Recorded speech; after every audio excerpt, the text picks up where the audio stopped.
Rolling. Rolling. Keep them doggies rolling. Okay, so let's center. Breathe in. And as we quiet, let's set our intentions for the evening.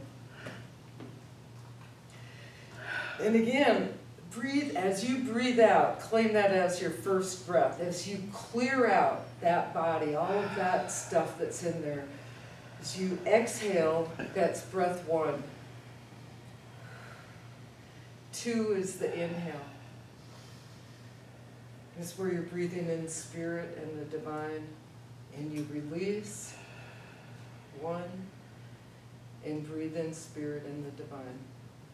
And concentrate on your breaths as you center.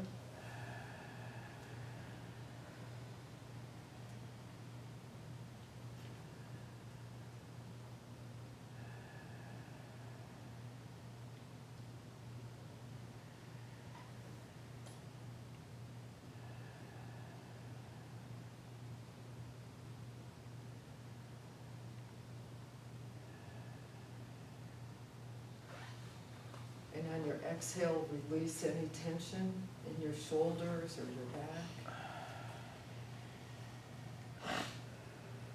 And on the inhale, breathe in the divine spirit of health. And exhale. And breathe out any doubts, any concerns. And on inhale, breathe in clarity and knowledge of the divine spirit.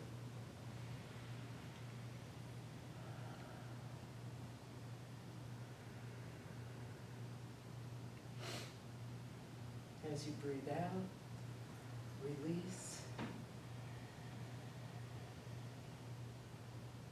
And as you breathe in, know that you are, that I am. I am.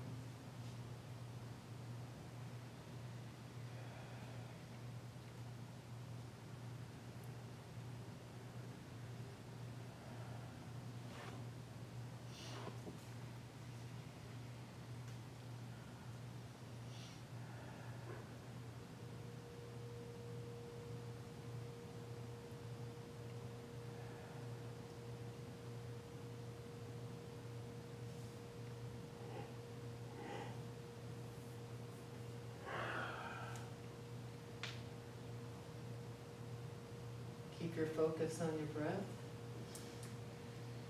Exhale is 1. 2 is the inhale.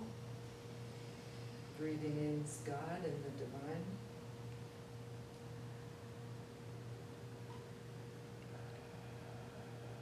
And release. As we release, let's set our intentions for the evening around sharing,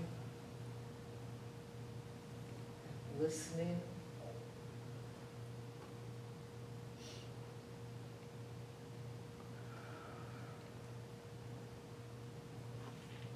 about learning,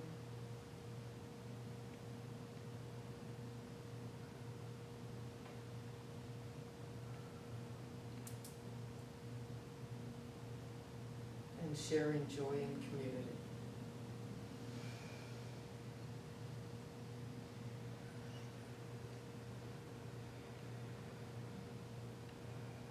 And what we know is that there is one presence, that one divine presence that is in and through everything, that it is here now. It's in the chairs that we sit in. It's in this warm breeze that is outside. It's in the breath and the sacredness of the space that we share. And I know that I am one with that divine presence. I know that I am one with that sacred space and that sacred environment. And I know that everyone here is one with that as well. I know that we share the same air, we share the same space, and that as the true I am, each one of us in their own individual right is sacred in health, is sacred in joy, is sacred in being, and that is what we all are, the divine I am. And I'm grateful for this. I feel blessed with knowing each and every person who is here in this room, knowing that as we raise our consciousness, so too it raises everyone around us, everyone we in touch with, everyone that we talk to, every gaze that we meet. We brighten another's day, and we raise the awareness and life of this country and this universe. I am blessed with this, knowing that this is true, knowing that there is real peace that happens because peace is in my heart, and so peace is all around me. And with that knowing, with that gratitude, I release these words into the divine law, knowing that it can only say yes, knowing that it is only confident and capable, because that is who I am. And I release this, and together we say, and so it is. All righty then. You ready? Everyone seems a little subdued. Let's do a quick check-in. And then we'll do a quick check-in, just a couple of words. How are you? Any specific thing that you've gotten to in awareness over the last week? The class is going to start today. It's going to move kind of quickly. We're going to do a quick review of 5, quick review of 6, hit 7, and end with part of this transition between 7 and 8 that is not in your book, but is in some other literature, and we're going to end with that today. So a lot of it's going to be me encouraging you to share and talk, and I hope that you do, because this is quite a revealing 3 chapters. There's a lot of stuff in here. So I'll pick on some high points that are high points for me, but it doesn't mean that they were your high points, right?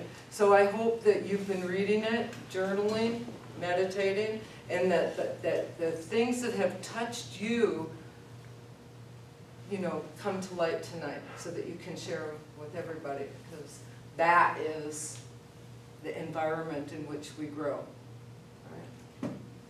We can grow a little bit all alone in someone's living room, but it's really here when we learn how to express who we are, which is what Emma is saying. How do you express who you are? How do you express your spirit, that divine self within? So we're going to get there tonight, and then we're going to jump into healing. So let's check in. We can go around the table, or we can do the hallelujah moment when you feel ready to speak. It's up to you. Which do you want? Is it a hallelujah? No, I'm trying to figure out what it is you're wanting. I want you to check in with how you're feeling, or if there's been any new revelations for you over the last week. Ah, okay. Would you I'm like just tired today. Okay. Who would like to start us off?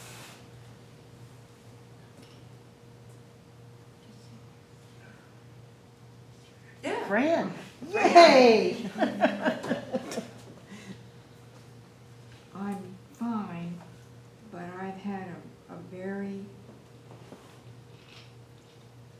telling awareness of death. Just because two have occurred here. Right. So that's been... Okay. So that is something that you've been thinking of all week and kind of trying to level with yourself. Right. Okay.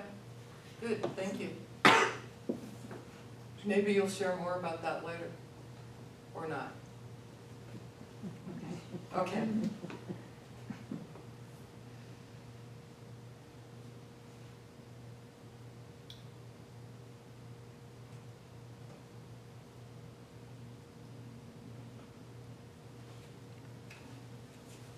I have been kind of energetically all over the place and emotionally all over the place the past couple of weeks, but especially this last week, but coming to a good, better place.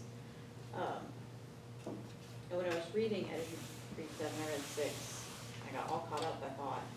Apparently not. And there were a couple of things that just really hit me in there, it's stuff that I know, but it really was the way that they worded it, it really made sense and got me out of my crud. I think doubt is probably the big thing going on right now, and that I kind of recognize as a pattern through this reading and the fact that focusing so much on faith, and it's a cool place to be right now because it really fits a lot of what's going on and coming up for me. So one of the things that I struggle with doubt in this teaching and with any religion or any teaching anywhere is that I get to this point where I'm like, it's all like woo-woo, cruddy stuff, and I get very cynical and doubtful. And when she said like, and it's mainly around ritual and other things that I have a difficult time with. But I really like, she said, the kingdom of God is not in word, but in power. Like, it's through the use of right words that the devoted come into their power. And then she had the Hindu, the powers of deity are beyond description and enumeration, yet it's needed for the benefit of the devoted. Like, remembering that, oh yeah, it's just for us, because we have a really hard time getting it. And that it's not in the stuff. And sometimes I feel like it's supposed to be in the stuff, and it's not in the stuff for me. And I'm like, oh, that's right, it's not in the stuff. George Carlin. Stuff. Yeah. His thing's all about stuff. So that was really, and then the other thing was around this science is to be studied for its own sake, and not as a means to an end. Right. And both of those things were very much like, oh, God, that feels so much better than where my brain has been going lately. So. Yeah, just jump in. Expanding on what you were saying, because that really resonated with me, the truth is spoken as itself. It says, if one is studying the science for the sake of one's body, business, or intellect, one's words are like shells filled only with desire. Such people will soon discover the science is to be studied for its own sake. But the ministry will bring them to its gifts under its own order and its own judgment. I wrote that last part. Good. So finish checking in now. How are you feeling, and what was your revelation? If there was something specific that stands out. Oh, you don't want to hear my revelation? I cannot remember why I was walking across the road. I got to something today and I said, oh, I want to put that in a little card. Gone. The whole reading, everything, something else distracted me. They don't tell you that about getting old. That, you know, I'm good. I just it's frustrating. Okay. Hey. All right. Yeah. Mine's been about gratitude. I've just certain situations and challenges in my life I've been trying to force, and I read somewhere this week that when you try and do that, you force things, everything that you already have, all the blessings you already have, you kind of lose sight of all that stuff, and therefore you can't receive because you're not in that higher frequency or that, you know, joy, gratitude frequency when you're just trying to force something. Right. So I've learned that to slow down, to speed up, kind of slow down and be more aware, and just take note of what I have. You know, I've been writing down all the blessings I have, and if you really sit there, you can pages upon pages, and you read those every day, and then you open yourself up to more joy and gratitude, and the universe just pours it into you, and I'm seeing that trickle. So. You say it can pour into you, and you're seeing the trickle? Yeah. That's good. That's good. It'll pour soon. I believe that for you. I do. I believe it's pouring right now. Yeah, I think it's pouring for open up everybody. a little bit wider, maybe. Good. Thank you. Good job. We're just checking in, how you're feeling, any specific thing that you was revealed or that you feel like you came to terms with this past week with the readings. Anyone else? I'm continually loving our new home, but dealing with the chaos and the trying to get things unpacked and organized, and so it's a real up and down journey right now. And in the reading, one of the things that I was really struck with as I read it was just this deep yearning to get to the place of absolute knowing, where There is no having to talk about it or think about it, or that it's just there. Good, thank you. I've had just a wonderful week, but I think I've had a little hiccup with chapter 7, because it seems like the way Emma talks about it, the practitioner has to do it instead of it coming through the practitioner. And that's just, to me, it seems different than what Ernest says. Okay. So, Okay, and we'll you talk know that, about and you have to come up with the right words. It just seems like a lot of pressure, at least for me. Maybe it's because I'm just not a word person. So, No, she actually says that too, the correct wording to do this, you're right. yeah. But she also talks about being able to use silence. And, That's right. And Yeah. that's beautiful to me because she talks about the practitioner, and Ruth refers to the story is probably related to her own story, Emma's own story, but the practitioner that doubted her own ability and yet spoke volumes through her silence to the person that was asking for healing. Yeah, that's true. So I'm gonna ask you to finish though and check in. So you said frustrated, but how else are you feeling? Oh, I've had a wonderful week. I'm feeling great. Great. So, Okay, yeah. good. Now we're gonna jump back over to you. Sorry. That's okay. I've been there. So how are you? You sound excited, but how are you feeling? I'm really enjoying this, the practice of reading and writing. As much spiritual text as I have read in my life, I've read a lot. I haven't ever done this, in all of my journaling seems to be about spirituality, but it not necessarily related to the text that I'm reading at the time.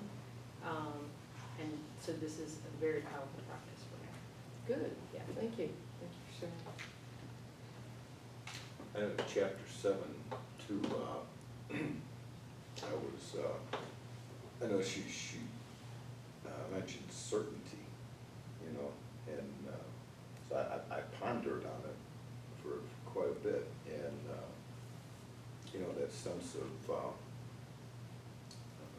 connectedness within yourself, that this is certain. Right. It's not, we're not dealing with maybes, and not to get biblical, but the thing came back to me from one of them was talking about Jesus, and he said, for he taught with one having authority and not as one of the scribes. And a scribe would talk or teach on an intellectual level of what he'd read, not from his own experience with it,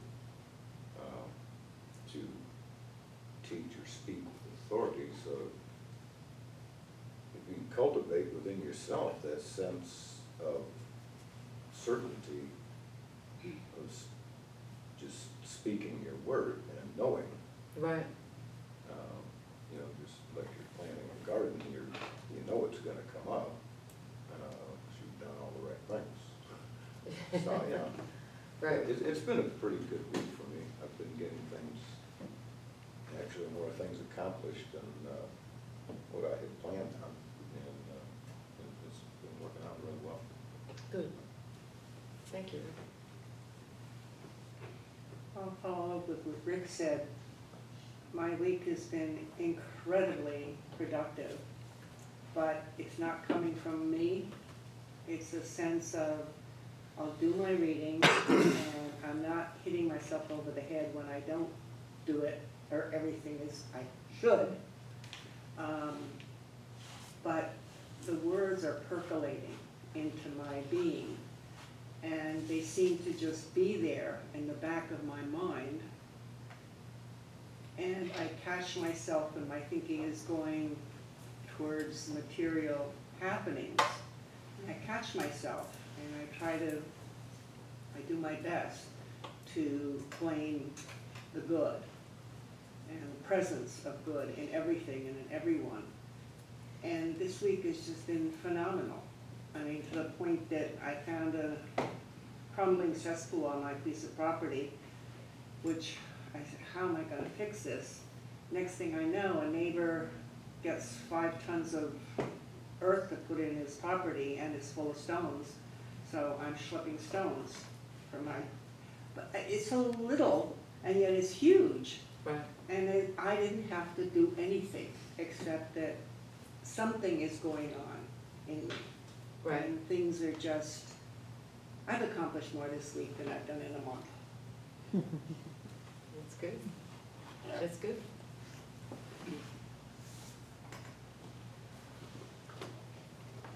Bridget? I don't really have anything to add. Pardon? I don't really have anything to add. Okay, how are you feeling? How are things going? Tired. Tired, okay, good. Not good that you're tired, just good that you shared that.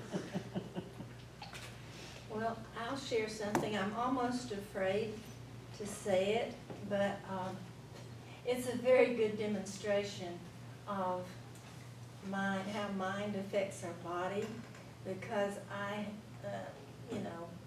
had that hip replacement and I didn't know that you could get bursitis after you'd had a total hip replacement. I didn't know that, so I went to my doctor. It's always the PA that you see there, but he's explained to me, yes, that's very, very possible. That's probably what is bothering you. So it was like, as when he told me that, and I knew, I've been reading and all of this. There's no sickness. I've been studying all of this, and I'm sure it had an effect. Had to have an effect.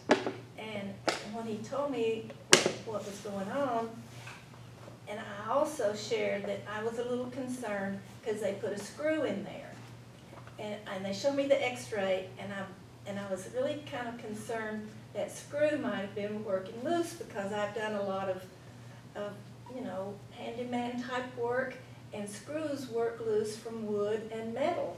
I see it a lot. So I thought, I wonder if that screw's working loose.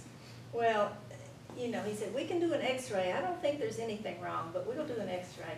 So he did the X-ray, and everything was fine, and explained to me the screw's not really going to be holding anything after you heal. It's not even going to be necessary. So, it was like the light came on, and I'm so much better. I'm so much better just by knowing. Because when we don't know, then we have all these imaginings. Right. I do. I speak for myself. I don't speak for anybody else. But so that's been a great week. That's been a great week. Good.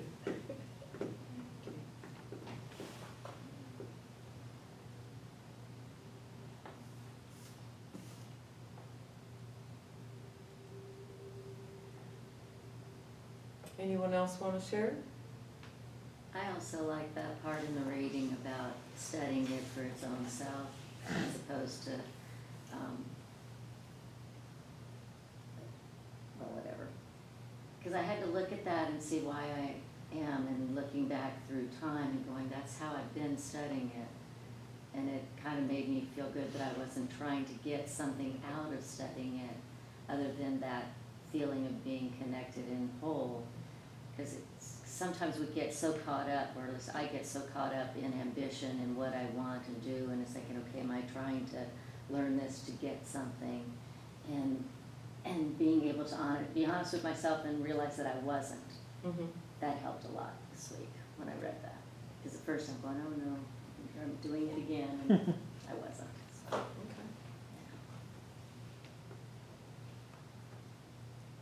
Okay. You good?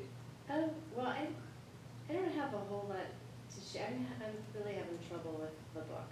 Okay. It's not do this on Monday and read this on Tuesday, and I only have a limited amount of time, and so it's not working for me quite the way I wanted to. And yet you keep coming back. I know. No, I think That's the important thing. I think though, the thing for me this week, it didn't come out of the book, but it came out of Barbara's class on Monday. And I don't remember what the term exactly was that she used. It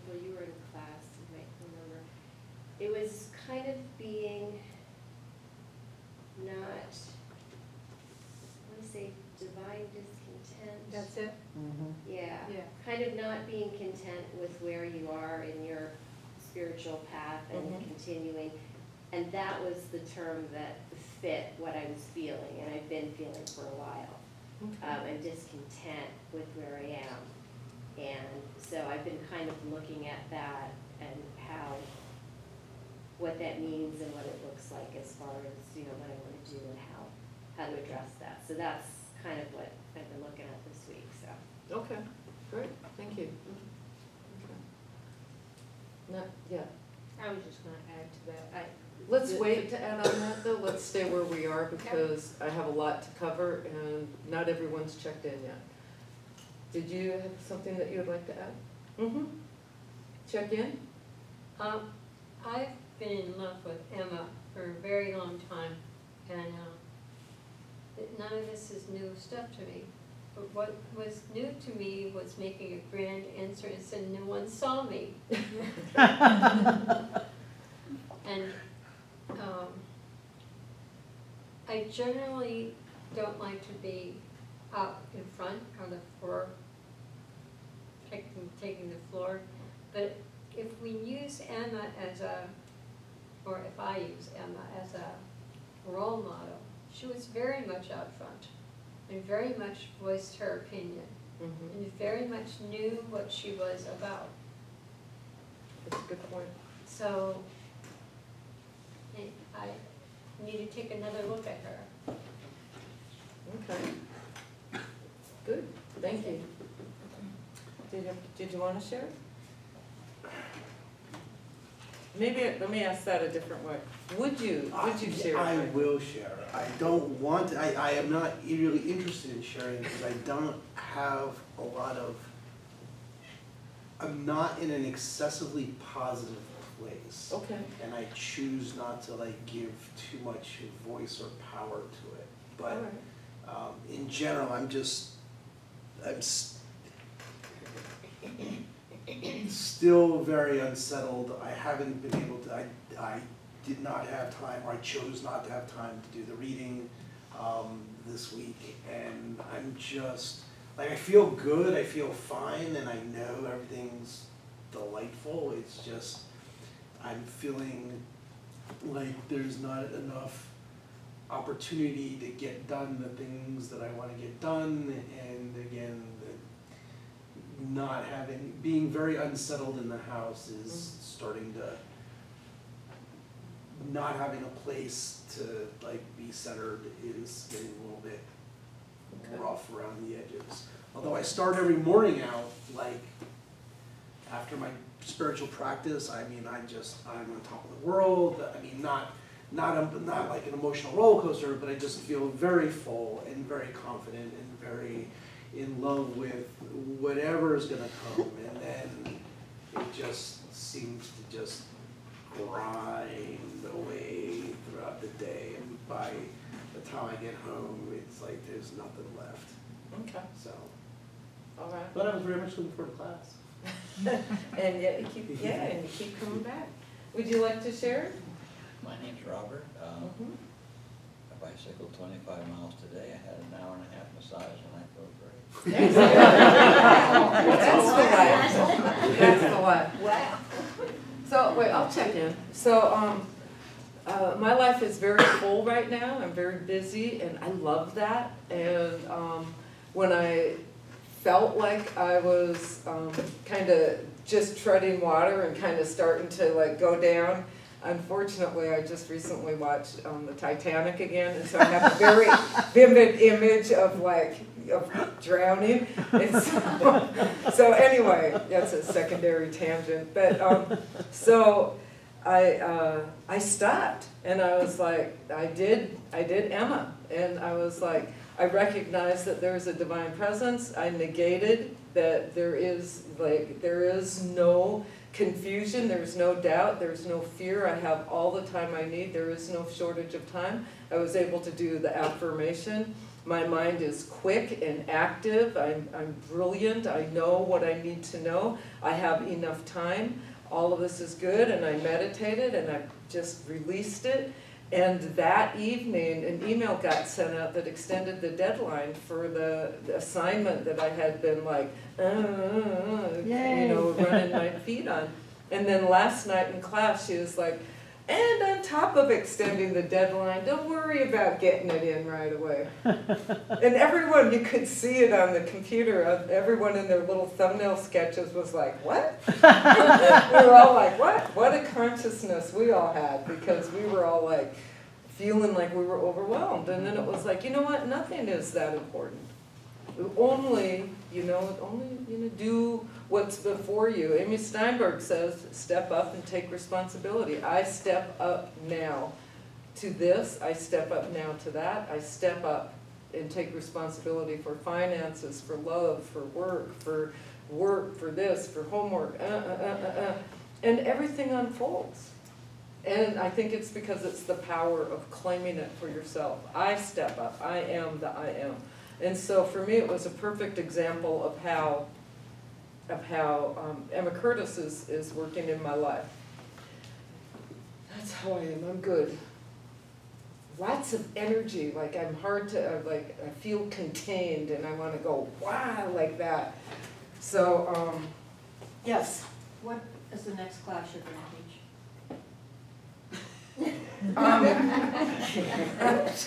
You know, which I'm really questioning because Emerson's kind of a downer for me. But I don't really like Ralph that much. I'm more of a Troward girl, which tells me that I should really study Mr. Emerson for a little bit.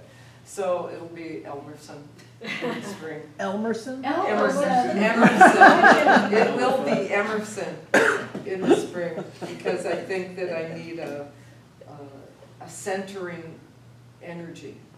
And I believe that that is perhaps what Emerson might give me. Any feedback on that, I'd be welcome to it, besides some of the obvious. April, did you want to go ahead and share now what you wanted to, I was just going to say, for me, the two classes, the Monday night class, basic ideas, and this class have gone very well together. Great, because Emma talks about, in a sense, that kind of divine discontent in this section that we were just reading. Indeed. So, excellent. I'm glad you're in both. You're a conduit, you people. All right, so here we go. I know that we've covered 5, but I think it's important, for me it's important to have a really clear foundation before we go into this next stuff, because that's where we have to have individually a strong voice about who we are in order to claim it for someone else. And in fact, we really don't claim it for anyone else. We claim it as the truth, period, right? Big T, truth, period. In fact, she says, don't go seeking people to heal, right? It's none of our business if they want to.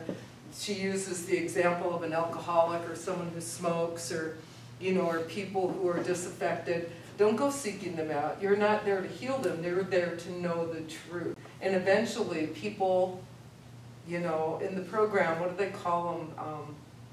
I know, the AA program can be very funny and mean sometimes, but they call them maladaptive discontents. Yes. I was once a maladaptive discontent, and my name is Kate. And I still am sometimes. I enjoy it because I don't like to conform. And sometimes I feel like when I'm reading Curtis Hopkins and she says, do this every morning, like you were all saying, do this on Tuesday, do this on Monday, do this on Wednesday, write, read, meditate, da-da-da-da-da, like that. Repetition, repetition. I get resistant and I don't want to do that. What she's doing and what Ernest is doing and what AA is doing is giving us a foundation to jump off of. And without the foundation, you are kind of out there in the zone. And then we feel discontent, I believe. And then if we come back to the basics, we walk in and we feel, oh, I know this. I can always go home, right? I can always go back to the basic 5 steps. I can always go back to the basic 12 steps, or these first, recognize the omnipresent, right? Negate, affirm, have faith, I can do that again and again and again, and that feels comfortable. But then we get to the place again where, how are you expressing spirit in your life? How are you expressing spirit in your life? Are you expressing? Do you have faith in your word? Right? Is what you say the big T truth? So even though some of the comments here tonight, is that really the truth you want to live in? This is where Emma takes us as we move forward. We have to live in the big T truth as fully and as frequently as possible. Big T truth. If we want to become this, right? If we want to be Emma Curtis Hopkins, maybe we don't. Do you want to be outspoken and powerful and know who you are and walk through the world with confidence? I think we all do, right? And yet at the same time there's that element of fear, and she talks about that in the book. We run into this element of fear. So it's the words of faith. Are you expressing faith when you speak? Or are you expressing doubt and fear? Yes? I find sometimes if you don't say anything at all and you stay in your power, that it doesn't matter what you say. You can stay in that power and not say a word. Right. Right. That's a good point. Silence has a lot of power.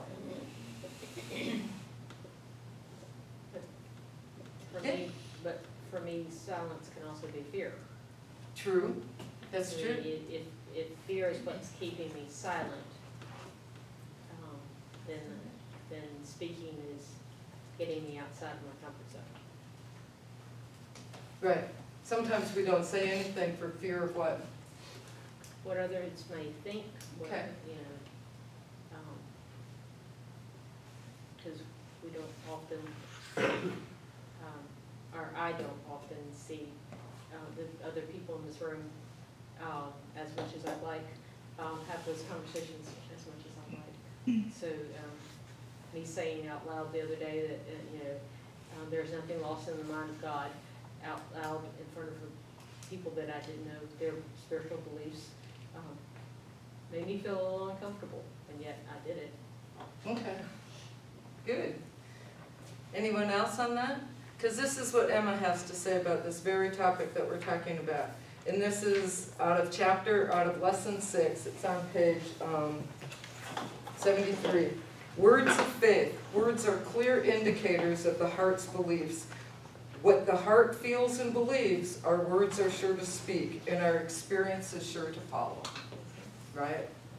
So if you look at it in that way, that our words, we know this from Science of Mind and Ernest Holmes, that, you know, Barbara is repetitive about this, your words create your world, right? What you say, you know, if you say I'm broke, I'm broke, I'm broke, you know, not a lot of money is sure to follow those statements. Barbara tends to work primarily with the concept of abundance and prosperity. And which is probably something to balance my life, I need to maybe, I don't know, I could work a little more with, let's say. But I believe that if we're working all around, everything comes into balance if we know who we are. It's not only having to focus on health, and then you focus on prosperity, and then you focus on relationships. It's focusing on you as a whole being, knowing that you're perfect, you're whole, you're complete, you're a prosperous just in what you do, that your self-expression is in every word you speak, because that's what Emma Curtis Hopkins is telling us. Our self-expression is in every word we speak. And sometimes, perhaps, that thought process is good in silence, and that's what meditation is as well, working that through in silence. But, so, we have exactly what we say we have in the world of appearances. The highest working power is the power to see that we have nothing to do. What does that mean to you all? The highest working power is to see that we have nothing to do. Only to know. Pardon? It's only to know. Only to know what? Everything. To know everything. Like everything is, we don't have to we don't have to fight to make it all right, we just need to let go. Okay, Kind of let go and let God, as they use in some places. great, good. I agree. Yes. We're human beings, not a human doing. Do you want to expand on that a little? The fact that we're in form and we are God in form, we don't have to do anything to prove it if we know it. Right. Once we know it, like Linda is saying. Okay, anyone else? I always go back to like that feeling of all is well no matter what else is going on or doing, like all the stuff that I've created, like my house and my car and like all of the stuff, again, it's just stuff, and I don't have to do any of it. Like that's where it comes to, like, I don't have to do any of it, it's my choice to do it. Right. And a lot of times I get into the I have to do it, you know, and so I go back, that's when I try to go back to that, I'm a human being, not a human doing. It's okay if I'm better off when I'm not chasing, you know? Okay. You're better off when you're not chasing? Yeah, when I'm not Okay. chasing something or like feeling compelled that I have to. Right. I think when I first wanted these doors a long time ago, the barber said, we get to do stuff. And that takes a lot of the pressure off. Right. We get to do stuff. Or not. Or not. None of it matters. Right. Right. Anyone else? Well, for me, this is a little confusing because some of the things that come out of the book feels like you do have to do things, like you have to do this on Monday, do this on Tuesday, and say these words and do this. So it's a little bit of, well, is there nothing to do, or do you have to do this, this, and this? It's a little bit of a conflict for me between, if there's really nothing to do, then it's quite the relief that I don't have to worry about doing this on Monday and Tuesday and saying this and following that. But Right. just be, it makes it much easier. You could just be. The theory behind the repetition is it becomes part of you, it becomes who you So are. then you can just be. So what is your expression of faith?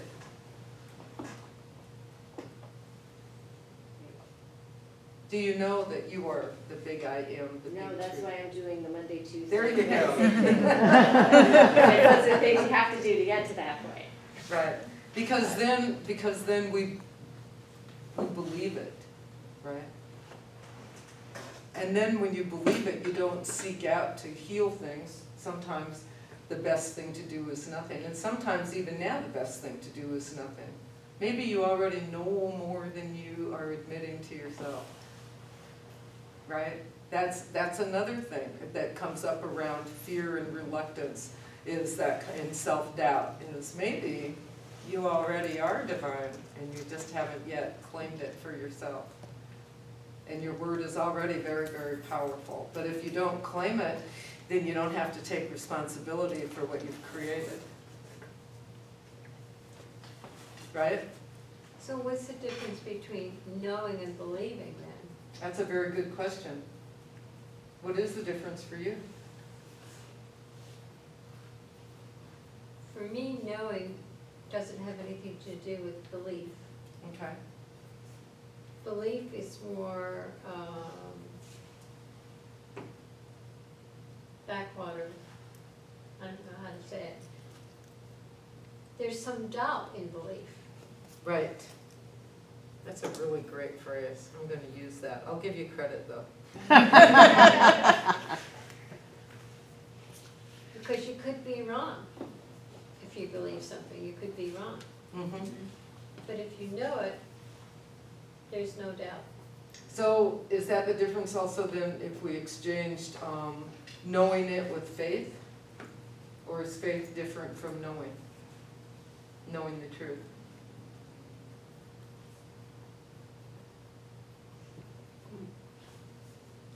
I think faith is a label. Okay. For me, what I figured out last week in the discussion was that knowing and real faith are the same. Okay, so for you, they're on that same, and what But I about, had thought of faith as being something separate. But I've chosen now to not think of faith as something separate, but think of it as okay, separate from knowing or separate from belief? separate from both knowing and belief. Okay, so for you, it's all one? No, for me, there is a difference between belief and knowing. Okay. Some of this pedagogical stuff around words can get really kind of like, do we really want to pick these words apart? But we do for yourself. Like, do you have a clear separation in your own mind? I'm not trying to get everyone to believe the same thing about any of these words, but if we listen, everyone may have a slightly different perception of the same word. So when we're talking to each other and we say, so what's your faith? You know, and you go, it's not my faith, it's I know it to be true, right? Or this is what I believe. But if we say that, some people might consider some of our beliefs backwater. Oh, I like that. So kind of, I get this image of the Mississippi flowing down in this kind of like, you know, churning muddy water back in there that's like, what's all this coming from? Like that. I like that. Anyway, that might not be your image of it. That was No, mine. it is. Well, before Emma, I kind of had, and I'm not saying it was correct, but like hope, belief, faith, knowing. But I like Emma's definition of faith as firmness. And if you use that, I have to go that knowing and faith are the same things. I Okay. mean, to me, that really clears up the word faith. Okay. Anyone else here on this bit? Yes. First, I'm gonna go. You've been sitting there with your pen. And then Yes, but I've been sitting here with my pen going. For me, knowing is intellectual, Okay. Knowing is intellectual. and what I experience is different. Okay. I mean, so there's that subtle difference for me that I, and just recently have, you know, I have known and said that I am God for years now. And just having the experience of knowing, the true knowing of being God in a meditation, it was just, it took it from a completely different, from up here to here. Right. Okay. Someone else had their hand up. Oh, Rick. That's right. Sorry. Yeah, well, April was saying that, to me, knowing has the element of experience to it, you know. I might read, you might even look at a video and see how something is done. And up until the point that I do that and experience it myself, it's belief. It might be a very strong one. But when I do it myself and I experience it, then I know. Okay. Then does it become faith? Then? No, I think it goes beyond faith. Goes beyond faith. You know, there's times, I think we've probably all experienced it, but, you know, in meditation, you'll just hit something, and it's an inner experience, and you Right. know it. And then it doesn't, you left the realm of faith and belief, and you know it. Right. Right. In those moments of meditation where you go, and you open your eyes and go, holy shit. Oh my God, I got it. Like, oh my God. Like, and then you're like, oh, did I really? Like, but yeah, I know those moments. Did you want to add anything? I'm sorry, I interrupted you. No. Okay. All right. So to end chapter 5, I'm going to repeat a sentence that I read last week. It's on 79 of the book, and I don't know, it's the last page before the practice. Your pages are not the same as our pages. No, they aren't. No. Oh, really? No. Oh, well, that's unfortunate. So, What else Is it to under say? transforming the body or? No, is it it's under right opening- before lesson 5, the practice, towards the end. It says Friday mornings on this 5th morning. It's right before the end of the thing. It's under transforming the body, you're right. Third paragraph from the end of that section. And it says, remember that the world of phenomena is the unconscious mind made manifest. And this unconscious mind is, in turn, a machine built by the conscious mind. When we speak the truth, when we speak truth and feel thrilled to our very feet by a sensation of cool fire, we may know that our unconscious mind is shaped toward the truth. I love that. I just got something when you were reading that. What's that? It was like, this is why we repeat things and affirmations and readings and so forth. It's so that we can program our unconscious mind, because that's where most of our behavior comes from, is the unconscious mind. That's it exactly. So if we keep putting truth and truth and only truth and truth and truth in there, then sooner or later, our behavior is going to show it. That's it exactly. That's it. And then the very last paragraph, there is a healing. There is healing in the truth, whether we seek to be healed or not. There is power and beautiful prosperity in the truth, whether we ask for them or not. It works through us like a fine fire of sweetness. So let us fill our minds with thoughts of truth each day. I underlined all of that. I had all that underlined. All right, so that's chapter 5. And then moving into chapter 6, we're just going to do that. Are we going to take a break? No, because we're going to take a break before 7. Not before 7, but before lesson 7. Just hang with me. This is just review. Okay. This is bringing us to this point where we can step over that threshold. Maybe. Maybe. And we might stumble over the threshold. We might look at that threshold and say, I'm not ready. And that's okay too. But let's get there together. Maybe we can help each other through that door. And That was great, wasn't it? What? Let's get behind me. Bliss was out there. Oh, Bliss. Oh, was it Bliss? Yeah. I was in a hurry to get away from the dog. Or the sin, or whatever is chasing you. Okay. In the 5th lesson, we learned that the law of the word, that's the law, that we know that the truth comes through us.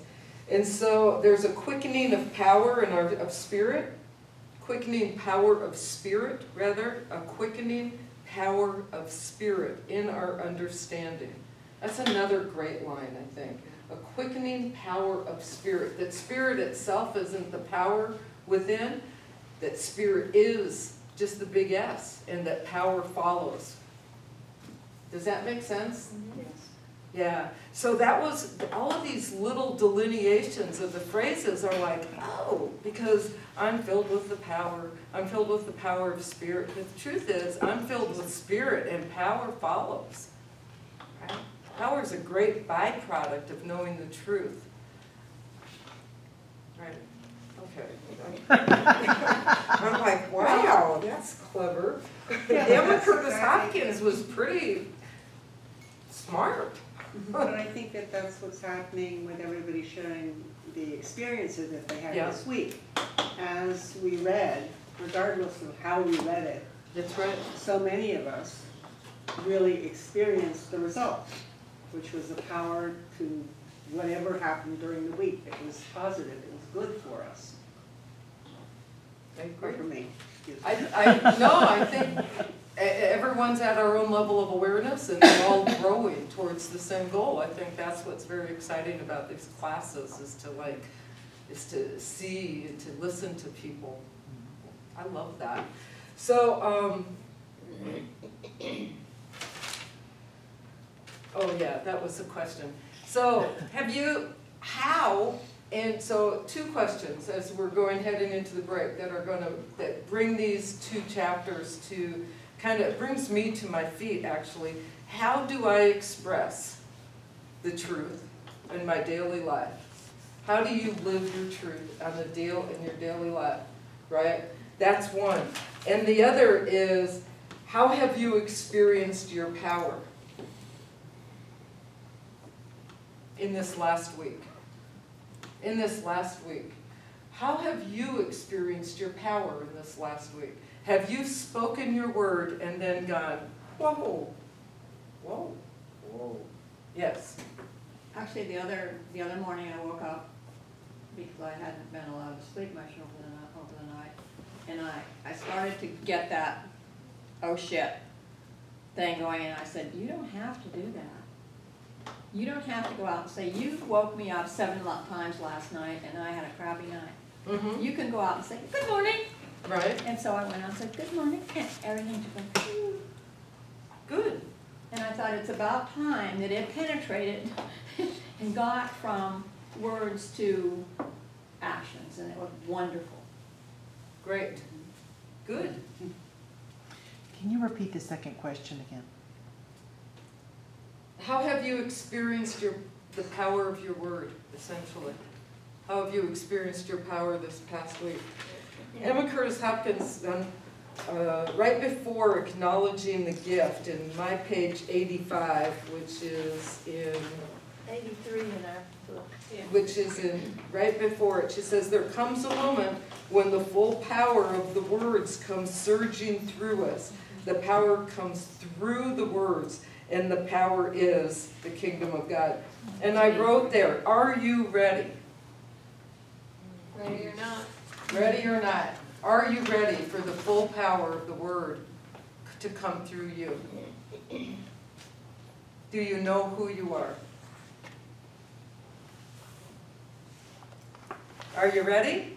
I don't know. It Okay. kind of actually scares me a little because if I am that powerful, then I have to take responsibility for the shit as much as I have to take responsibility for the good things. Right. And, you know, I think I do that, but to a total 100%, I'm not sure I do. Right. Or sometimes I'm not sure I want to. Yeah. Right. I appreciate your honesty. That's great. Thank you. Yep. B. I'd like to follow up. I remember I met once since I've been here with Barbara, and what came out of my mouth as to why I wanted to not only become a member but really study this was that I came out, if not now, when? Right. And I'm at that point in my life that the hell with everything else. You know, I just want to jump off a cliff. And that is the most important thing in my life now. Yes. So, Melissa Etheridge sings a song, and a phrase in there is, if not now, when? And if not me, who? oh, I didn't know the second part of it. Yeah. Huh? I didn't know the second part of it, thank Yeah. you. So, yeah. Anyone else have something they'd like to add at this point? I'm going to take us just probably a few more minutes, and then we'll take a break. I just found myself writing a lot more, Pardon? writing spiritual treatments and like, 'cause I don't like to speak them. And it's really powerful ones that have helped. That's kind of what's helped my shift and the ups and downs and stuff that's been going on. And it's been good to remember, oh yeah, it feels good when I do this. Like, oh yeah, it does change how things happen in my life when I change. And I've also been called to like, it's very strange for me because it used to happen a lot when I was born again. I've been born again many, many times. And I would feel like called to kneel, you know, and pray at different times. And it happened again this week, even though it was in a different context. It was in the context of spiritual mind treatment, and just I needed to be in that position. And I had a very powerful spiritual mind treatment. Like, it's very cool when I listened to it, and I did it even though it seemed stupid. And I was like, why would I do that? I don't do that anymore. Did I miss something? You recorded your own treatment and then listened to it? Is that what you said? No. That would be awesome, really. I thought about it though, I didn't actually. I've done that before in one of the classes here. We recorded ourselves. That's a great exercise.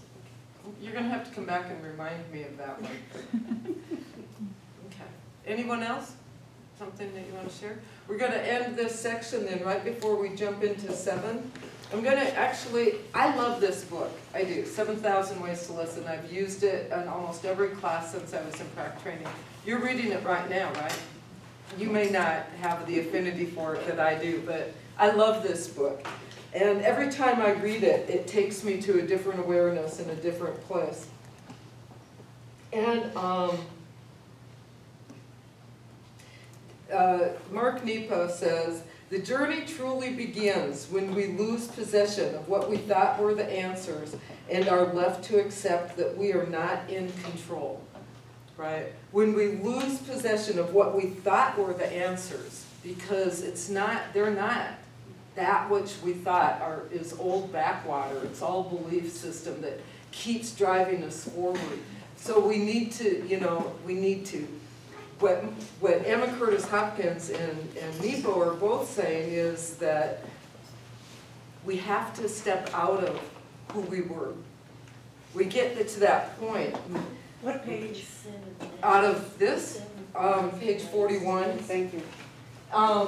We get to a point in our life, right, where we've talked about this in here before. We have the past, and we're here, and on this continuum, we can never really go back, but this is all of our enculturated. This is everything that we've ever learned and why we act the way we do and all of this stuff, stories that we can go over and over and over again. But we get to this point right here, and this is becoming the I am. This was all in my head today. Unfortunately, my students got some of this at the college. And we can stop right here. This is where we can stop. And as we continue, we can either keep going back to our past, so we only make incremental moves, and then we go back, and we go back, and we go back to the same place. Or we can make incremental moves and jump ahead and overlap where we are to become the I am, because all of it continues to accumulate. Does that make sense? It was pretty breathtaking to me this morning. And so this is still pretty rudimentary, but the point is, you can stop right here and keep telling that story over and over and not really progress because you're stopped. And as soon as we continue, tell the story, negate it, tell the story, negate it, we begin overlapping our spiritual experiences in that like, oh my God, my voice is really powerful. I am powerful. And then we can stop at the I am and know that we are, right? And so that is just kind of like, I'm going to work on that little graphic there. You'll see it again one day. But Nepo goes on page 44. He says, facing our inner divisions is the first step to knowing where we need to rejoin ourselves. You cannot set bone until you know where it is broken, and you cannot set upon the journey of individuation, of becoming a whole person, until you know where and how you are divided. And this is what we've been talking about in the first 3 lessons of this. We cannot embark on that journey without fully knowing where we're already divided. And Ernest talks about it, and Emma talks about it. It's like, if you are praying for prosperity and then go out on the street and see a poor beggar, then that's as much of a treatment for your prosperity as treating for it in here. How are you expressing your faith through your words on a daily basis? These are where the lessons are meant to take us today. It's like, what are your experiences? How powerful is your word? And how are you expressing it? I love that line. I love that paragraph. And there's one more, and I'll let you go. It's on page 49 of 7,000 Ways to Listen. This is a good time to ask, he says. Are you holding your breath anywhere in your life? What will it take for you to breathe more deeply again? How goes your practice of emptying and opening, your practice of staying a beginner? Are you keeping what is true before you? Have you encountered a great listener?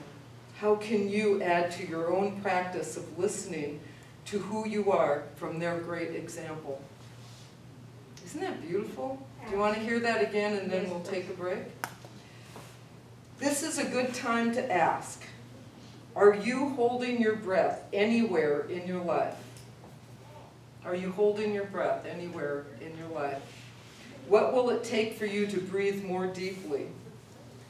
How goes your practice of emptying and opening? Your practice of staying a beginner? Are you open? Are you keeping what is true before you? Have you encountered a great listener? What can you add to your own practice of listening to yourself from their great example? It's a powerful book. I love this book. So, I think I might just teach Mark Nepo next time. Anyway, let's take a break. Let's keep it to a short one though, 10 minutes, because we've had some great discussion and I would like to keep it kind of tight tonight, if that's all right with you. If it's not, speak up or ask. Are you ready to be the I am? Are you ready to speak your voice? Yes. Yes. So this week I had the opportunity to go, I am that I am that I am, I am peace. I am that I am that I am, I am joy. I am that I am that I am, I am beautiful. I am that I am that I am. Say it, and what are you? Say your truth. No, I stand up and say, I am that I am that I am. I am that I am that I am growing. Yes. Let's just keep going. I am that I am that I am God. Yes. I am that I am that I am perfect. Yes. I am that I am that I am joyful. Yes. I am that I am that I am love. Yes. Breezy. What? Stand up. I am that I'm I trying to am. write it down. I am. Just stand first. It's okay. You'll get it. I am that I am that I am. What? I am that I am that I am creative. Yes. Excellent. Fran. I am that I am strong. Yes. Yes. I am that I am that I am the same power that holds the One word. okay, power. Power. I am that I am that I am that power. Yes. I think I am that I am magnificent. Yes. Yes. I am that I am that I am safe. Yes. I am that I am that I am powerful. Yes. I am that I am that I am faith. Yes. I am that I am that I am confidence. Yes. Yes. I am that I am that I am powerful. Yes. I am that I am that I am love. Yes. I am that I am that I am perfect. Yes.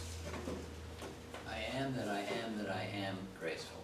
Yes. Well done. Isn't that nice? I love doing the I am. This is something that's in the workbook that not every, I think only Breezy actually has, and I have as the teachers, as the instructors thing. And it's many, many small paragraphs of the I am.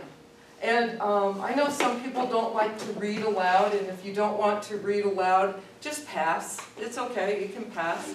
But I would encourage you to read it, because the more we read these things aloud, the more we're stating our truth, the more, you know, are you ready? Are you ready to take responsibility in your life? Are you ready to become that I am?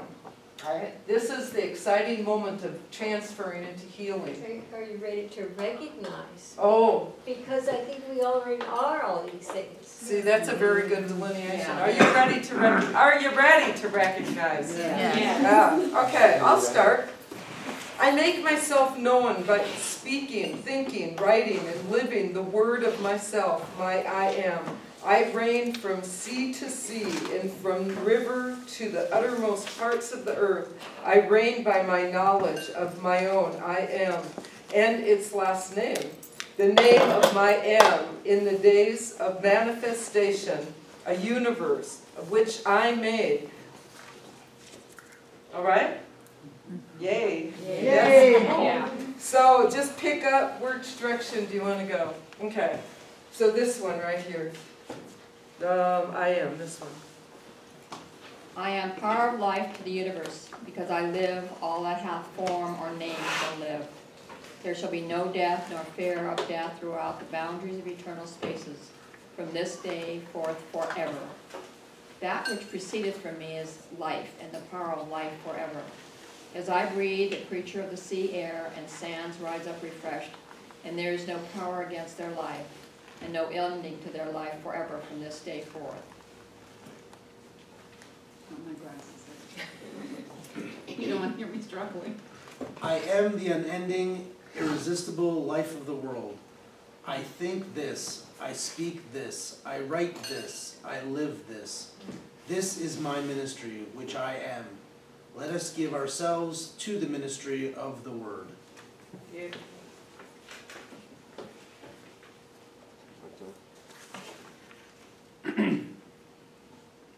I make, right there, I make whole. I think yes. that's right. I make whole wherever I decree. I am authority. There shall be happy, joyous, free, fearless health through this universe from this day. All that have name and shape shall this day lift up their heads with new refreshment. The elixirs of fadeless healing shall steal through them. There shall be no disease or sickness from this day of the Lord onward. The inhabitants shall not say, I am sick anymore. I am the unending, irresistible, beautiful health of the whole universe. I, its center, shed my health abroad. This is my stopless ministry. I think this, I speak this, I write this, I live this. Good. Okay, thank you. I am the power of strength to the universe. I am unalterable. I am omnipotence. I minister to myself abroad. All that have shape or name feel stealing through them a reviving strength from this day, which nothing shall ever interfere with. I strengthen whatever I decree. I am authority. There shall be lifting up and strong godliness throughout all mysteries of height and depth and plain and valley from this day onward. There shall be no faintness seize upon anything. There shall be no weakness touch anything. There shall no feebleness be heard of forever and forever. The prophecy is fulfilled in me which reads, when men are cast down, thou shalt say, there is lifting up.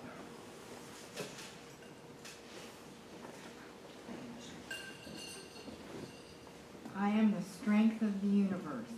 This is my ministry.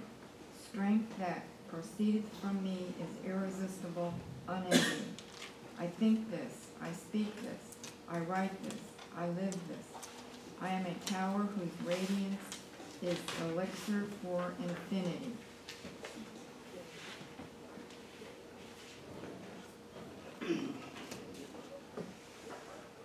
I am the power of support to the universe. Everything that hath shape or name is upborn and prospered in all its ways from this day on. There shall be no lack or disappointed effort. All shall rise and have self-respect from this day on. I, from my center, am a radiance of unbearing sustainment through all this universe. There shall be no poverty, no lack, no want from this day forth.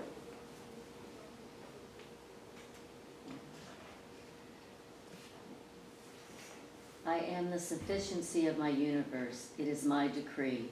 The elixir of bounty, of prospering effort, spreads forth from me. This is my irresistible, unending ministry. I think this, I speak this, I write this, I live this.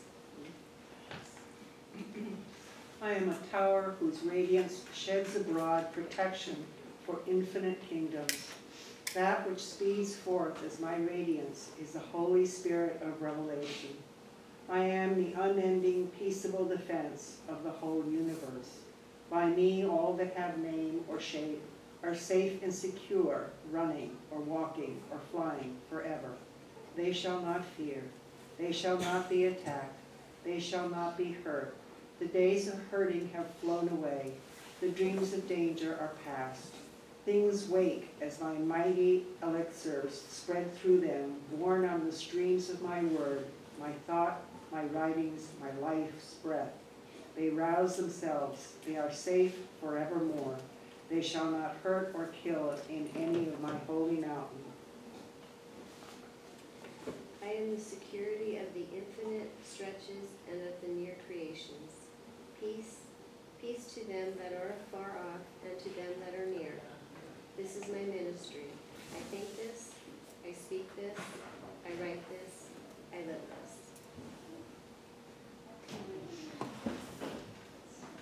I am the power of mind to my universe. Even the stones shed a message intelligible to all other shapes and names, because of my being the intelligence of all things, shedding my nature forth without stopping. No foolishness or ignorance shall ever shame anything visible or invisible from this day on forever. Its presence is its wisdom. Its presence is its information. An elixir of intelligence is on its stopless march from me at my center, forever through all the reaches of space and formulation. I decree intelligence, I decree mind. I think, and all the universe thinks divinely like me. My mind is not as the former mind, which could change or stop. It is the Jesus Christ mind, whose word shall not pass away.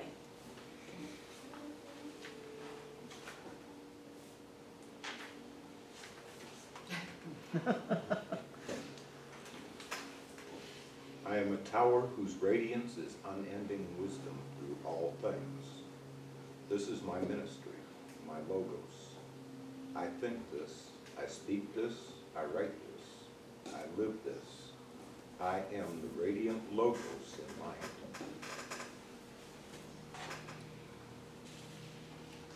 I am the power of speech to my universe. My tongue is its tongue. What I say, it says, from its smallest atom to its gigantic formulation. My central name is my tongue of radiance. All that I speak of the I am. One tongue only shall speak. Its language no man, no stone did hear, nor could ever hear until I should speak from my center. I now speak what I speak from my Jesus Christ name. So atoms and angels speak a new heaven and a new earth into their own view, empowered by my tongue with its elixirs of fire. I speak, and the universe uttereth itself.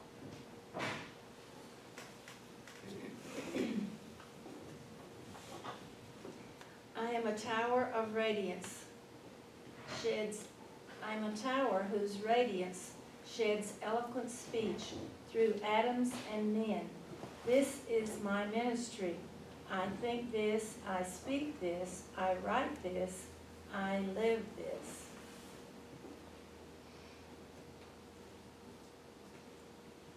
I am the power of writing, recording, witnessing of Jesus Christ, and the name unfolds within the gates of that name.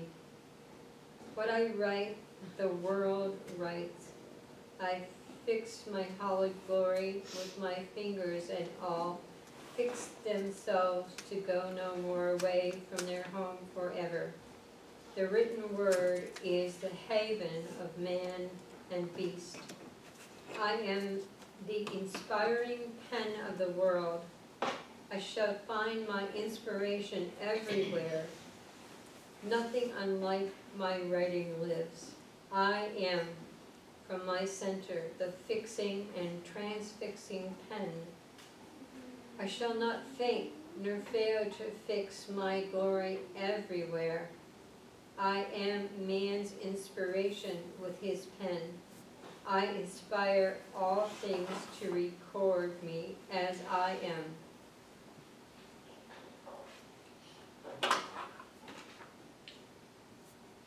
I am a tower whose radiance is the inspiration to pen itself in its divinity in every shape and name through infinity.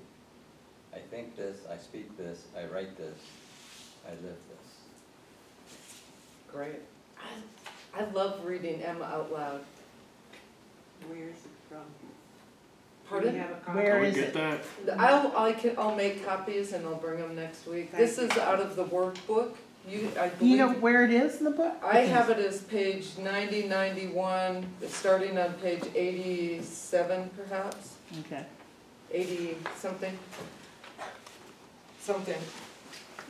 87, starting on page 87. It's not in the book. These are some writings of hers that evidently he kind of shoved in here because I was like a little confused.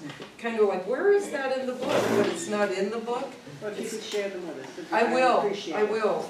And I think that it's powerful to sing them out loud. I am the power of song, joyous song that steals an unquenchable smiling through the universe. I am the eternal smile. As I shed myself through the atoms, through the globes, they sing. I am the joyous song, unquenchable, unhinderable, forever. No other sound but singing, no other voice but joy is heard from this day forth. Woo! Me? I just gotta tell you, I took a course with Pat. You could what? The course I took with you, which I didn't finish because I was sick. Yes. Where I was gonna talk about Shankara. This is a writer in India, 750 AD, who wrote the song Divine. This is exactly what it is, and I will bring a copy for everybody. Okay, It's and I'll just- get it's copies of this made. amazing. Does everyone want a copy of these? Yes. Please. Okay, so not only read Emma Curtis Hopkins out loud because it's such a beautiful like tenor to what she's saying, but practice saying I am for yourself out loud. And that's the power. So, chapter 7, nothing exists outside of our thought. Are you ready to know how powerful you are? Right? Nothing exists outside of the power of our thought. How amazing is that? And yet we think, oh, but I've got to go home and feed my cats. Maybe, well, I think, I got to go home and feed my cats, and I have to, get to bed, and I have to get up in the morning, and I still have to prep for my class, blah, blah, blah, blah, blah, blah. All of that is right there in my thoughts. I've just claimed it all to be true. Right? I've made my own reality by stating what I believe to be the truth. And so nothing exists outside of our thoughts. I could rephrase every piece of that. It's powerful stuff. And are you ready for that? Yes. Okay. Ready So, or not. whether you're ready or not, here we go.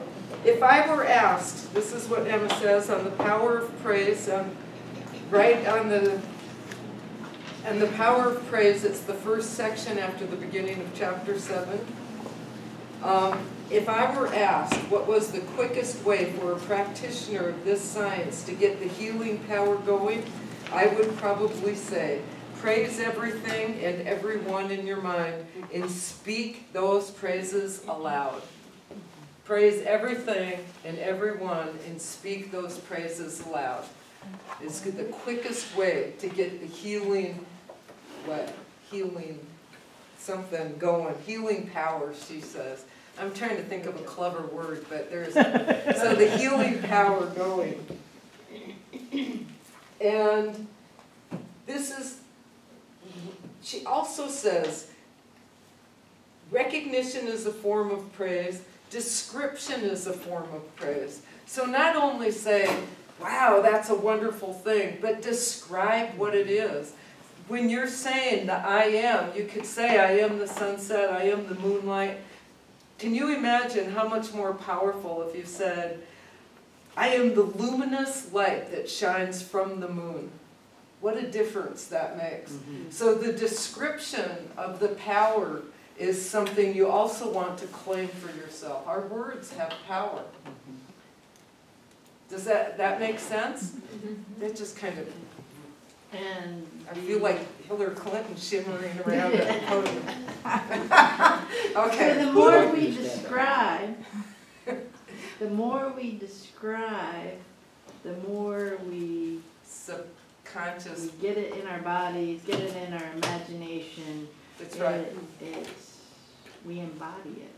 Exactly, it's the embodiment of the I am through our description of praise. That's a beautiful way to say that, thank you.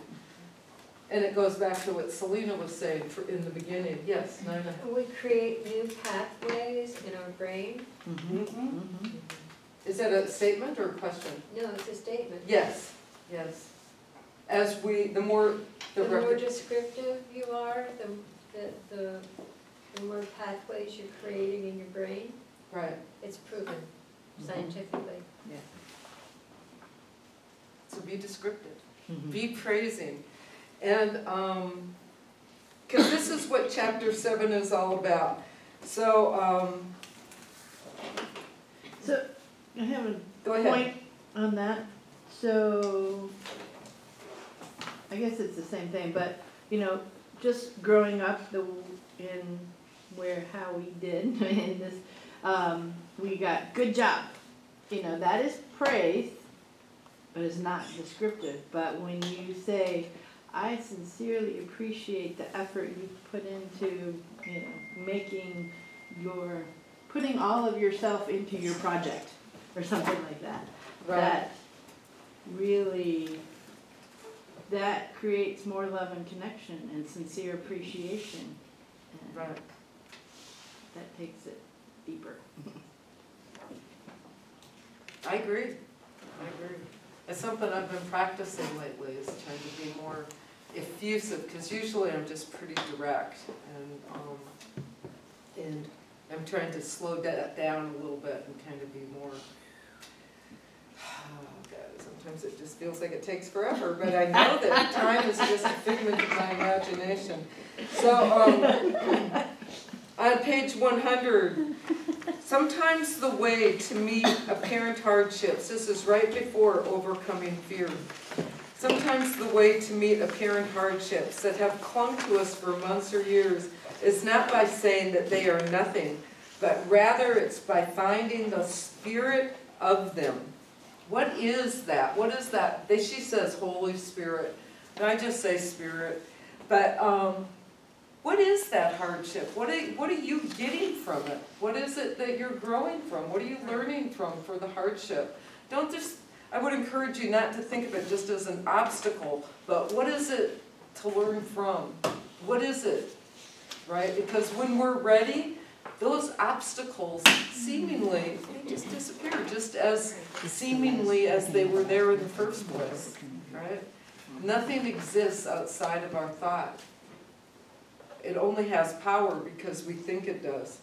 So then she says, if you are timid about telling people that they are well now, I would advise you to run the risk of your pride a few times.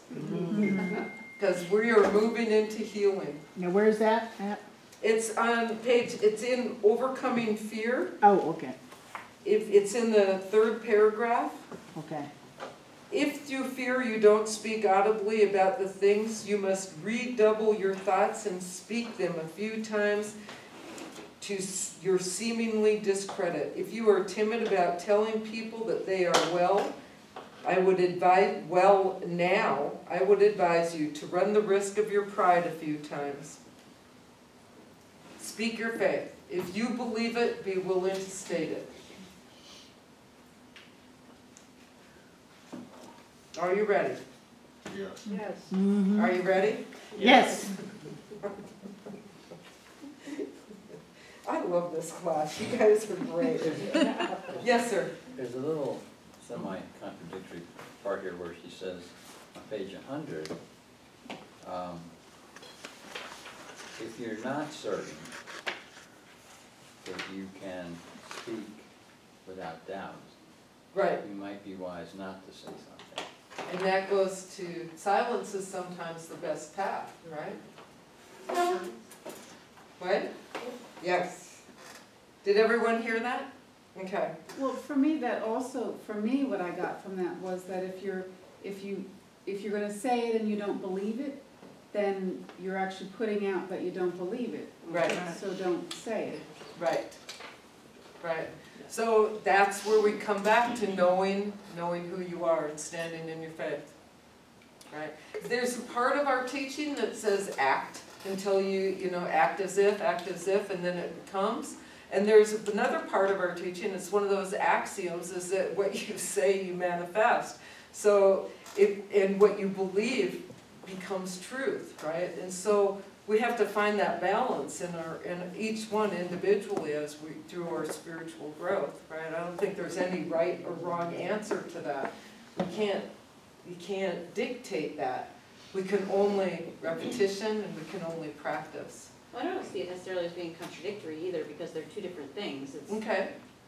If you're timid about saying it, like if you know it, but you don't want to say it because of what other people, like, there's some things that I know that I don't say out loud because other people think I'm woo-woo.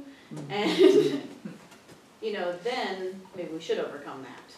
Right. And say it anyway and speak our truth. But if I'm not saying it because I don't know it, like if I'm not certain, then I shouldn't say it. But if I'm certain and I'm not saying it because of others, then I should say it. Right. That makes sense. Okay. I think that makes sense. Yeah. But I don't know about the should. Yeah. You should, yeah. Should we should ourselves. Probably should not. Okay, so the guidelines for treatment, and this is where I believe that Katie was expressing, or someone was expressing some, she's like so rigid, right? She's so rigid. Learn to get exactly right ideas, and you will after a while educate the world just by thinking this science. How powerful is that? Not only is our word powerful, our thoughts are powerful, because nothing exists outside of our thought. I just got a little aha that exactly right ideas. I think she's like, get clear first. Right. Right, it's all in the way it's written and how we perceive those exactly right ideas. Can you say that one more time, just so I can read? Sure. Learn to get exactly right ideas, and you will, after a while, educate the world just by thinking this science. You don't have to tell someone they don't have a disease, that they never took a chill or whatever. It's every bit of them. If every bit of them is convinced that they caught the flu, you just treat them silently. You don't need to talk about all the time about any point. You just simply know the truth. You just look at them and love them. Right? So, but the phrase is, learn to get exactly right ideas, and you will after a while. Educate the world by just thinking this science. And when you, in my head, when you do exactly, you have it, that's when you're in the knowing, and you're not just believing at the time. So that's kind of what I was feeling with that. And it's the clarity Okay, that she said. Katie, what? It's the clarity. And that's, yeah. Could you interchange the words the right ideas to get centered in the truth? Sure. Because I think you gotta get the right, I see a teacher, a school mom with the ruler and, that's the visual in my head. Like Ernest Holmes said, like I quoted him, he says, you don't actually take a class with Emma, you don't actually study with Emma Curtis Hopkins. You either do what she says or not. And you take what you can from it. And so, yeah, she's a tough one. But when you said that, it reminded me of time when I was in Prac 1 and I had to go to Charter to put my TV, cable box and get it exchanged. I walked in there and you could see and feel the upset in the room. And I had a little upset that I had to, it was a long line and I had to get somewhere else afterwards. And so I'm like, okay, well, if I sit and worry, that's not going to work. So I stood in love and I just radiated love. I am love. And I stood there and that line got faster and people got more pleasanter and chatted. And and it just, when I changed what I was thinking and holding in my body, it shifted everything around me. Right. That's right. Joe? I think for me, I might be peering at her teaching from just the believing standpoint when she wrote it, obviously from the knowing standpoint. So that's where I'm not disunderstanding, but you know, I'm kind of like questioning some things. Yeah, yeah, So- she's very exact Yeah. in what she wants you to do. But the truth is just that, Yep. right? And so her method worked for her. And so, but she's very exact and demanding, I think. She demands a lot of you as a practitioner. And much more, I think, in some ways than Ernest Holmes does. But the same at the same time. She just voices it. And through Science of Mind, I think in some ways it's a little more implied. And she's like, get your act together, like that. And Holmes is like, you'll get there when you're ready. Like that. It's kind of the difference between Troward and Emerson. I kind of feel like, I mean, it's law. You know, if you press into it and you do something direct, like, that's where she's coming from. Right. And, you know, we're looking at it from a different perspective, thinking there's some people just put in a lot of fluff, but she's saying, no, do this, and it's going to happen. You plant this seed, it's going to grow. Right. It's just direct. There is no maybe. Right. Right. So, if you're ready, and that's where it is, then this is where she takes us. And this is, if you're timid, run the risk of hurting your pride a few times. Get used to it, right? Live in the God that you are. And so, as we end this, lesson 7, please do your best. But I'm going to believe it to be so, that you will read through 8 and 9 for next week. They're short chapters. And come back ready to discuss like we did tonight. This was amazing to me. And I would like to go around one more time with the I am and just go, yes, you are, one word. You're like, let's learn how to express who we are. Let's all stand, and then we'll do the offering. Who would like to begin? We're not going to go in a circle. We're just going to stand and start going. I am that I am that I am love. Yes, Yes, you you are. I am that I am that I am peaceful. Yes, you are. I am that I am that I am grateful. Yes, you are. I am that I am that I am health. Yes, you are. I am that I am that I am clarity. Yes, you are. I am that I am that I am courageous.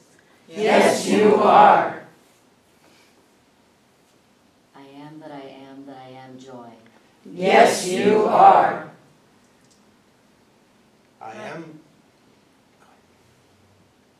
that I am that I am tranquility. Yes, you are. I am that I am that I am power. Yes, you are. I am that I am that I am peace. Yes, you are.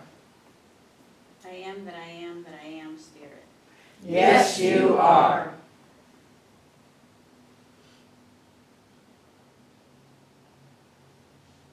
I am that I am that I am growth. Yes, you are. I am that I am that I am harmony. Yes, you are.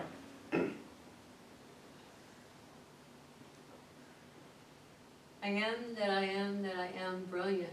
Yes, you are.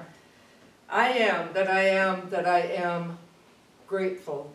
Yes, you are. And so it is. And so it is. All right, thank you very much. Hey. Yay. That's awesome. So, let's move into the offering. And what we know is that we are the divine presence, we are the spirit, we are the creativity through self-expression. And that love, that joy, that harmony comes together as we end this evening and as we move forward into the night, knowing that who we are changes everything around us, because nothing exists outside of our thought, and that which we know is truth. And so it is. And so it is.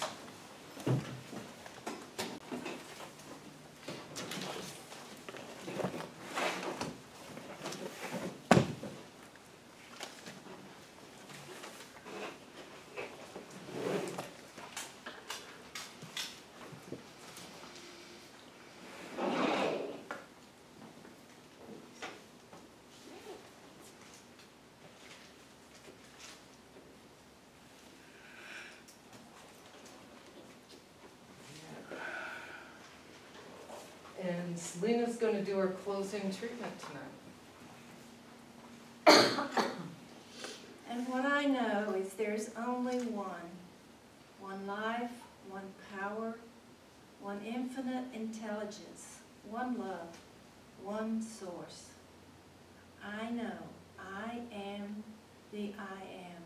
I am the divine, expressing as me. And since I know this for myself, I know this for everyone who hears my words. I know that we are blessed. I know that we are always safe. I am so grateful for the amazing teachers who have come before us, like Emma Curtis Hopkins. I'm so grateful for our own teacher, Dr. Kate. I am grateful for this opportunity that we have, this freedom that we have to come together and talk about truth. I'm so grateful that the power and the presence is always wherever we are. And I release my word into the living, loving law of mind, knowing it always says yes. And so it is. And so it is. Thank you. Thank you very much. I like where we're